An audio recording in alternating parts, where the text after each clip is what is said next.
बिस्मिल्लाहिर्रहमानिर्रहीम नहमदु व नसल्ली अला रसूलिल करीम अम्मा बाद। अज़ीज़ तलबा किराम और नाज़रीन हज़रात, अस्सलामु अलैकुम व रहमतुल्लाहि व बरकातुहू। गुज़िश्ता 3 से 4 असबाक़ में हम अस्माए गैर मुतमक्किन की 8 किस्में पढ़ रहे हैं, जिसमें हमने ज़मीरें पढ़ी, ज़मीर की किस्में पढ़ी, फिर अस्माए मौसूला पढ़े, फिर उसके सिला के बारे में पढ़ा। आज हम उसकी तीसरी किस्म इसमें इशारा, अस्मा इशारा या इसमें इशारा के बारे में पढ़ेंगे। अस्मा इशारा, अस्मा इसम की जमा, इशारा करने वाले अस्मा, इशारा जिससे किया जा सके। तारीफ़ लिखी हुई है, इसमें इशारा वो इसम है जिसके ज़रिए किसी चीज़ की तरफ इशारा किया जाए। अरबी ज़बान में इसका बहुत ज़्यादा इस्तेमाल है, जिसे हम उर्दू में ये और वो इशारा करके कहते हैं कि ये इसने किया, ये क्या है, वो कौन है, वो कहाँ जा रहा है। तो इस तरह की जो चीज़ें उर्दू में हम इस्तेमाल करते हैं, अरबी ज़बान में भी उसके लिए कुछ अल्फाज हैं जिन्हें अस्माए इशारा कहा जाता है, और ये भी मुज़क्कर, मुअन्नस, वाहिद, तस्निया, जमा के लिए अलग अलग इस्तेमाल होते हैं। साथ ही इसके एक और दूसरी किस्म बनती है जिसे कहते हैं कुछ इशारे करीब के लिए और कुछ इशारे बईद के लिए। तो कहते हैं अस्मा इशारा करीब, अस्मा इशारा बईद। आइए पढ़ते हैं। हालांकि मुफरदात के सबक में आपने ये सब पढ़ लिया होगा। तो अस्मा इशारा करीब, हाजा ये एक मर्द यानी मुज़क्कर के लिए, हाजानी ये 2 मर्द, हाउलाई ये सब मर्द। अब आपने देखा कि हाजा वाहिद के लिए, हाजानी तस्निया के लिए और हाउलाई जमा के लिए। अब मुअन्नस के लिए, हाजा मुज़क्कर के लिए था तो मुअन्नस के लिए हाज़िही ये एक औरत के लिए इस्तेमाल होगा। हा तानी मुज़क्कर के लिए हाजानी था तो मुअन्नस के लिए हा तानी है। हाउलाई ये मुज़क्कर के लिए भी है और मुअन्नस के लिए भी हाउलाई का इस्तेमाल होता है। ये वो अस्मा इशारा हैं जो करीब के लिए इस्तेमाल होते हैं। कुछ अस्मा इशारा ऐसे हैं जो बईद के लिए इस्तेमाल होते हैं। अस्मा इशारा बईद जैसे ज़ालिका, यहाँ पर भी हाजा और हाज़ी की तरह इसमें भी फ़र्क है। जैसे ज़ालिका वो एक मर्द और मुअन्नस के लिए है, तिलका वो एक औरत। और तर्जुमा आप देख सकते हैं, हाजा ये करीब के लिए, ज़ालिका वो एक मर्द, ज़ानिका वो 2 मर्द, उलाइका वो सब मर्द। अब यहाँ पे आप देख सकते हैं जिस तरह इसमें इशारा करीब में मुज़क्कर, मुअन्नस, तस्निया, जमा के लिए फ़र्क है, उसी तरह अस्मा इशारा बईद में भी वो फ़र्क मलहूज़ किया गया है, मलहूज़ है। ज़ालिका वो एक मर्द, ज़ानिका वो 2 मर्द, उलाइका वो सब मर्द। इसी तरह मुअन्नस के लिए भी अलग से यहाँ पर इस्तेमाल किया गया है। तिलका वो एक औरत, तानिका वो 2 औरतें, उलाइका वो सब मर्द। ये हुई अस्मा इशारा करीब और अस्मा इशारा बईद। अब जिसकी तरफ इशारा किया जाए उसको भी अरबी में मुशारुन इलैह कहते हैं।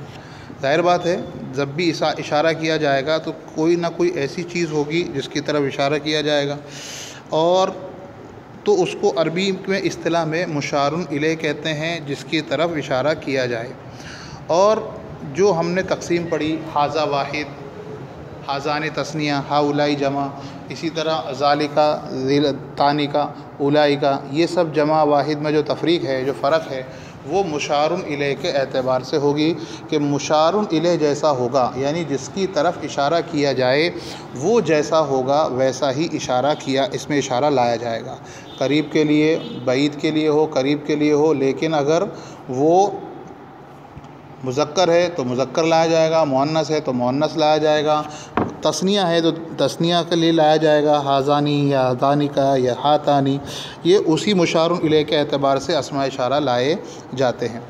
अब अलामत के तौर पर इसमें इशारा है, इसमें इशारा के बाद कभी ऐसा लफ्ज़ आता है जिसके ऊपर अलिफ लाम नहीं होता, और कभी ऐसा होता है कि इसमें इशारा आता है और उसके बाद वाले लफ्ज़ पर अलिफ लाम होता है।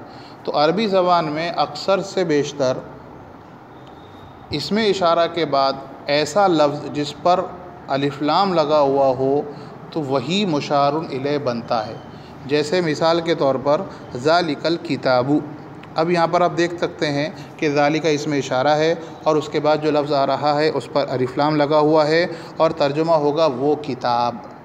अब यहाँ पर मुशारुन इलैह जो है वो किताब है और किताब की मुनासबत से ज़ालिका लाया गया है, मुज़क्कर है, वाहिद है, तो ये अल किताबु मुशारुन इलैह। और दूसरी बात ये है कि हादा या इसमें इशारा अपने मुशारुन इलैह से मिलकर मुरक्कब नाकिस ही रहता है, इसीलिए आप तर्जुमा कर रहे हैं तो वो किताब है नहीं करेंगे, तर्जुमा करेंगे वो किताब। इससे बात पूरी नहीं हो रही है, इसीलिए वो किताब पे रुक जाएंगे। अगर बात पूरी होती तो तर्जुमा होता वो किताब है, लेकिन वो किताब उसके बारे में अभी बात बाकी है, तो इसमें इशारा अपने मुशारुन इलैह से मिलकर मुरक्कब नाकिस रहता है।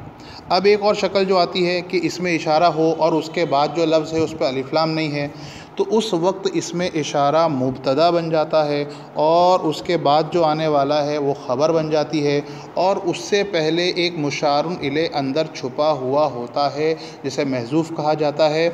जैसे यहाँ पर एक लिखी हुई बात हाज़ा ज़ैदुन, अब इस मिसाल में यहाँ पर हाज़ा के बाद ज़ैद लिखा हुआ है और ज़ैद पर अलिफ लाम नहीं है, तो ज़ैद मुशारुन इलैह नहीं है। तो मुशारुन इलैह कौन है? इस मिसाल में अल वलदु महज़ूफ़ है, इसी को लिखा हुआ है कि अगर इसमें इशारे के बाद वाले इसम पर अलिफ लाम ना हो तो मुशारुन इलैह महज़ूफ़ होता है, यानी पोशीदा होता है। जैसे हाज़ा ज़ैदुन, इस मिसाल में अल वलदु महज़ूफ़ है। महज़ूफ़ यानी महज़ूफ़ एक इस्तिलाह है जिसमें चीज़ होती है नज़र नहीं आती, छुपी हुई होती है, उसे कहते हैं महज़ूफ़ कहते हैं। तो इस मिसाल में अल वलदु महज़ूफ़ है। इसमें इशारा अपने मुशारुन इलैह से मिलकर मुरक्कब नाकिस ही रहता है, पूरा जुमला नहीं होता बल्कि जुमले का एक जुज़ बनता है। जैसे आप यहाँ पे देख सकते हैं कि हाज़ल क़लमु नफ़ीसुन, अब यहाँ पर हाज़ा इसमें इशारा है, वाहिद के लिए है, मुज़क्कर के लिए है, क्योंकि मुशारुन इलैह जो है वो अल क़लम है और अल क़लम वाहिद है, मुज़क्कर है, तो उसके लिए वैसा ही इसमें इशारा लाया गया। इसी तरह मुशारुन इलैह पर अलिफ लाम भी है, तो ये मुशारुन इलैह की पूरी सलाहियत रखता है। तो हाज़ा इसमें इशारा और अल क़लमु मुशारुन इलैह बना। जैसा कि मैंने कहा कि इसमें इशारा मुशारुन इलैह मिलकर जुमले का जुज़ यानी या तो मुस्नद इलैह, यहाँ पर ये मुब्तदा बन रहा है, जुमला इस्मिया है तो मुब्तदा बन रहा है और नफ़ीसुन आगे उसकी ख़बर बन रही है, तब जाके बात पूरी हो रही।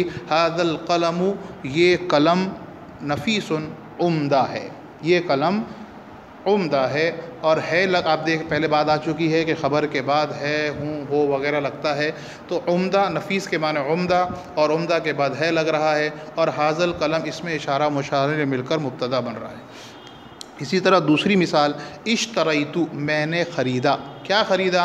ज़ालिका अल क़लमा, ज़ालिकल क़लमा, यहाँ पर आप देख सकते हैं अल क़लम मुशारुन इलैह है, वाहिद है, अलिफ लाम लगा हुआ है तो मुशारुन इलैह बन रहा है, मुज़क्कर है, इसीलिए ज़ालिका लेकर आए हैं जो वाहिद है, मुज़क्कर के लिए है। अब जाहिर बात है कि जुमला फ़ेलिया की मिसाल है क्योंकि शुरू में इश्तरैतु है।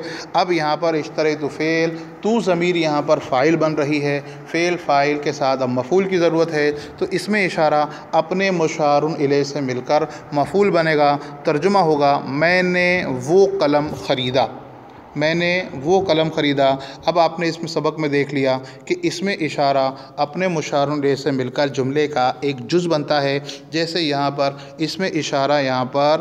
इसमें इशारा अपने मुशारुन इलैह से, एक तो बात ये है कि इसमें इशारा बग़ैर मुशारुन इलैह के नहीं आता, और इसमें इशारा मुशारुन इलैह के बग़ैर नहीं आता तो कभी लफ्ज़ों में दिखता है कभी नहीं दिखता, और जब दिखेगा या बनेगा या सामने होगा तो वो जुमले का जुज़ बनेगा, मुरक्कब नाकिस ही रहेगा, पूरा जुमला नहीं बनेगा।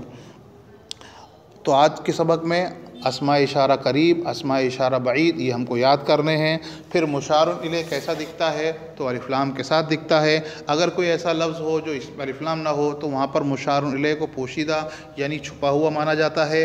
और तीसरी अहम बात कि इसमें इशारा अपने मुशारुन इलैह से मिलकर मुरक्कब नाकिस रहता है, जुमले का जुज़ बनता है, पूरा जुमला नहीं बनता। उम्मीद करते हैं आपको ये सबक समझ में आया होगा। इंशाअल्लाह इसकी मज़ीद तशरीह आइंदा सबक में की जाएगी। अस्सलामु अलैकुम